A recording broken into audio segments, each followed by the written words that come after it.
जय गुरुदेव। जैसा कि गुरुदेव सदैव सत्संग में बताते हैं कि जो गुरु के साथ झूठ बोलते हैं या बात को घुमाते हैं, गुरु के तो बाल सफ़ेद हो जाएंगे लेकिन उनका हृदय काला ही काला रहेगा।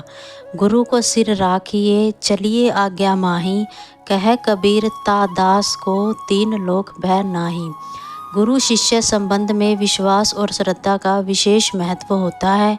यदि शिष्य अपने सद्गुरु के साथ धोखा करता है तो यह न केवल आध्यात्मिक उन्नति में बाधा डालता है बल्कि जीवन में भी नकारात्मक प्रभाव डाल सकता है।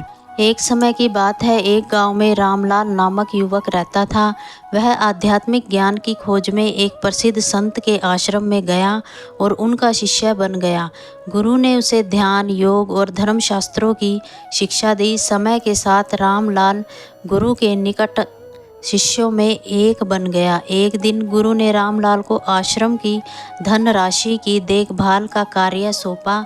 रामलाल ने प्रारंभ में ईमानदारी से काम किया, लेकिन धीरे धीरे लालच में आकर उसने धन का दुरुपयोग करना शुरू कर दिया।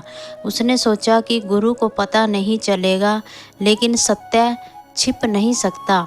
गुरु ने रामलाल को बुलाकर कहा, बेटा, क्या तुमने आश्रम की धनराशि में हेरफेर किया है? रामलाल ने झूठ बोलते हुए कहा, नहीं गुरुजी, मैंने कुछ नहीं किया।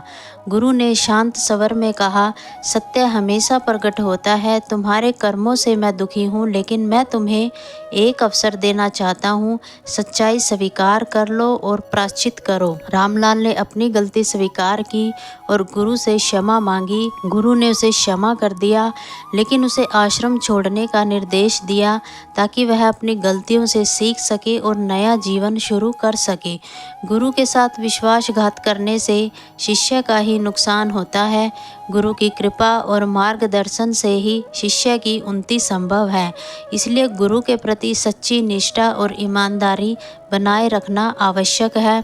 यदि कोई हमें धोखा देता है तो हमें उसे दोष देने की बजाय आत्मनिरीक्षण करना चाहिए और यह समझना चाहिए कि यह अनुभव हमें क्या सिखा सकता है। इससे हम अपने जीवन में बेहतर निर्णय लेने में सक्षम हो सकते हैं। हरि ओम।